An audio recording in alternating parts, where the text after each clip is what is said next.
पुरुषों को ईसाई मिशनरियों में कन्वर्ट कर रहे हैं। ये घटना आपको लग सकता है कि ये सामान्य बात हो, ये बात इस मंच के गरिमा के नीचे से हो सकती है, परंतु यही सच है कि जिस दिन ये पता चला, मानिए या ना मानिए, हनुमान जी शायद स्वप्न में आए होंगे और वो काली खिला के मुंह पे पोत दिए होंगे कि किस बात के लिए तुमको इस पीठ का उत्तराधिकारी और महंत बनाया गया था।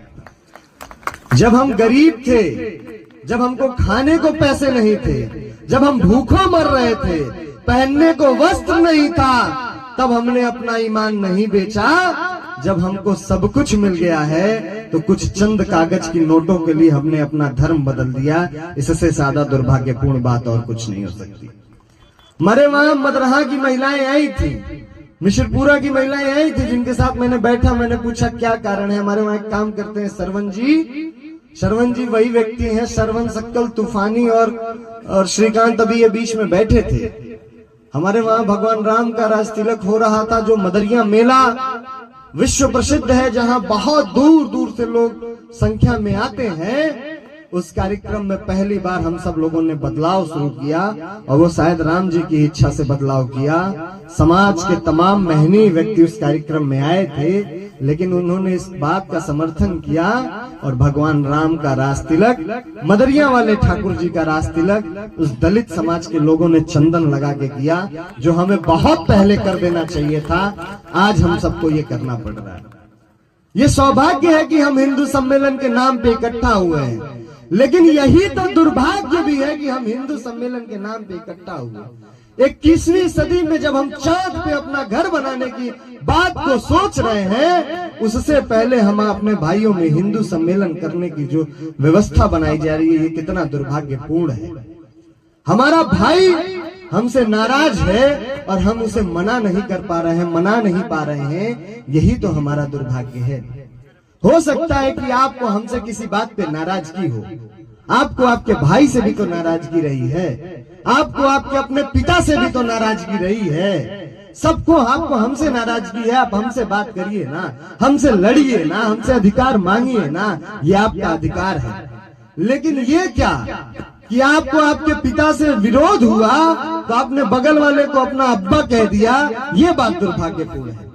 अपने पिता से लड़कर अपना अधिकार लेना, इसमें कोई बुराई नहीं है। उनसे प्यार से, समझ से अपनी बात कही जा सकती है, लड़ा जा सकता है।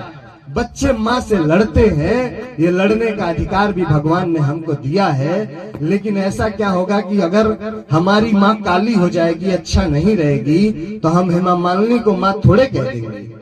जो हमारी माँ होगी हम उसी को तो माँ कहेंगे। और ये ज्यादा आसान है। ये जितनी माएं बैठी हैं, असली में हिंदुत्व की रक्षा अगर किसी ने बहुत ठीक ढंग से की है तो दलितों ने ही की है, जिनको हम छोटा समाज कहते हैं। ये हमारा दुर्भाग्य है माँ कि आपने ज्यादा अच्छा किया है। और आपके मांग में जो सिंदूर दिख रहा है, ये सिर्फ सिंदूर का टुकड़ा ना समझिएगा। ये सिंदूर सिर्फ किसी चीज का बना हुआ रंग नहीं है। इसके लिए आपके पूर्वजों ने सर कटाना पसंद किया था, सर झुकाना पसंद नहीं किया था। आप उनकी औलादे हैं और आपने सर झुकाने के लिए आपके बगल में ईसाई मिशनरी को लोग कैसे आ गए। और ऐसे नहीं आए कि आपके गर्दन पे, आपके पूर्वजों के गर्दन पे तलवार रखी गई। बोला गया कि धर्म स्वीकार करो, धर्म बदलना पड़ेगा, इस्लाम धर्म स्वीकार करना पड़ा। पुरुषों को छोड़िए, हमारी माओ ने कहा कि भैया ऐसे ऐसे तलवारों और चाकुओं से हमको मत डराओ, इससे तो हम सब्जियां काटते हैं। तुमको लगता है कि तुम हमारा गला काट सकते हो तो गला काट दो, अंतिम में भी हमारे मुंह से जय श्री राम ही निकलेगा। और आपकी माओ ने गला कटवा लिया, लेकिन धर्म परिवर्तित नहीं किया। ये हमारा दुर्भाग्य है, आपका दुर्भाग्य है कि हम उनकी संतान होने के बाद हमारे वहां ईसाई मिशनरियों का जो पैर फैल रहा है, यह दुर्भाग्यपूर्ण है। मैं आपकी लड़कियों से कहना चाहता हूं, जो पढ़ रही हैं विद्यालयों में, अगर कहीं भी आपको धर्म दिखाई देता हो जहां पे आपको आपका अधिकार न मिलता हो, सिद्धपीठ आपको अधिकार न देता हो, यहाँ का अस्पताल आपको अधिकार न देता हो, यहाँ का विद्यालय आपको अधिकार न देता हो, तो आप कहिए ये कब हम जातियों में बट गए। इसको हमको सोचना पड़ेगा। कोई ऐसी जगह नहीं है जहाँ जाति के आधार पर लोगों को छाटा जाता हो। ये कुछ राजनीति के लोग जिनको सत्ता पे जाना होता है, वो हमको और आपको बांट देते हैं। ये कविता जो मुझे बहुत प्रिय है, मैंने हिंदू सम्मेलनों के तमाम मंचों से कहा है। अभी मैं नर्रे गया था, रकहट गया था, मैं सैजनवा गया था, मैंने हर जगह ये कविता पढ़ी। आज ये अंतिम बार आप सबके बीच में पढ़ रहा हूँ और आप सबको निवेदित कर रहा हूँ कि टूट टूट जातियों में बंटते रहे हम, कारण यही था कई सदी कटते रहे हम। बोलूंगा आज सत्य महारथी की तरह, दिनकर ने लिखी उसी रश्मि रथी की तरह। बात कहूंगा सच्ची चाहे शोक मान ले, आज बुराई तीनों लोग मान ले। जन्मा हूं इस धरा पे इसी मर्म के लिए, मरना पड़े तो मरूं वेद धर्म के लिए। अरे भूमि थी आर्यव्रत की, विधान नहीं था। भूमि थी आर्यव्रत की, विधान नहीं था। अफगान, पाक, बंगला, ईरान नहीं था। गद्दार कोई है तो गद्दार हम ही हैं। गद्दार कोई है तो गद्दार हम ही है। ये हस्र जो हुआ है जिम्मेदार हम ही हैं।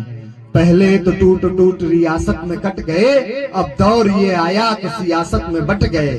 बने मियां मिट्ठू और महान हो गए, छोटा सा पद मिला तो हम ही सुल्तान हो गए। स्वयं राम कृष्ण की जागीर हो गए, कभी जात बनिया अहीर हो गए। ठाकुर बने हम ही कुम्हार बने हैं, कुर्मी कछार और हमें लुहार बने हैं। जैन अग्रवाल और वर्मा हो गए, ब्राह्मण बने तो कवि विश्वकर्मा हो गए। धर्म की दिशा में अवरोध हो गए, हम ही लोध और लोध हुए हैं। अरे सबके सिरों पे ताज अगर जाति का सजेगा, तो मुझको बताओ देश ये फिर कैसे बचेगा। खून के प्यासों को हम स्वीकारते रहे, खून के प्यासों को हम स्वीकारते रहे। मेहनत जिन्होंने की उन्हें दुत्कारते रहे।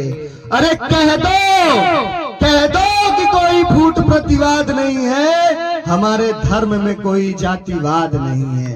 अरे कह दो